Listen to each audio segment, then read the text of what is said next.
এরপরে এখানে যারা আছে, যারা ছাত্রী আছে, মেয়ে আছে, যদি কারোর মনে কোনো রকম কষ্ট লাগে আমার ক্ষমা করো। আর দ্বিতীয় কথা আছে, তুমি ছোট ভাই, ঠিক আছে, মনে কিছু রাখো না। আমি সেই একটা কথাই তো আপনি বললেন না। বলছি, দাঁড়ান, বলবে এবার বলবে।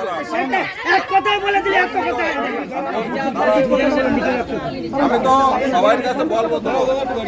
এইবার আমার কথায় যদি ঠিক আছে, আমি যা তুমি বলতেছো বলেছি, যদি কোনো ইয়ে হয়, তোমার কষ্ট লাগে, খারাপ লাগে, তুমি ক্ষমা করে দিও বড় ভাই হিসেবে। দেখুন, আপনি আমার বড় ভাই। হ্যাঁ বলো। আপনি আমার একজন বড় ভাই।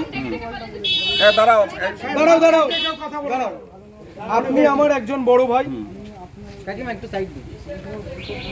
আর দীপান্বিতা আমার একজন বোন। আমি দীপান্বিতার সাথে খারাপ ব্যবহার করেছি, একটা ফিজিক্যালি ইন্টেনশন নিয়ে ওর সাথে খারাপ ব্যবহার করেছি, সেটা আপনি আমার ছাত্রীকে বলেছেন। এটা আমার জন্য ক্ষমা করে দেওয়া উচিত নয় এই জায়গায়। তো সেখানে আপনি এটা বলেছেন, আপনার ভুল হয়ে গেছে, উল্লেখ করে ক্ষমা চান যে আমি তোমার বোনকে নিয়ে তোমার নামে তোমার ছাত্রীকে যে বিষয়টা বলেছি সেটা আমার ভুল হয়ে গেছে। তাহলে বিষয়টা এই অবধি থাকবে, নইলে আগামীকাল আপনার নামে আমি মানহানি মামলা করব। মিটবে কি? তুমি যদি আমার কথা হচ্ছে বলিছে তো মামনি অবজেকশন, দীপান্বিতা তো কেন আসেনি। এবার তাহলে ওইটা আগে শোনো, আমি বলি কথাটা। এখন ওই যে মেয়ে বললো, মেয়েটা, আমি বললাম যে মামনি যদি কোনো তোমার ভুল বুঝাবুঝি হয় তুমি ক্ষমা করো।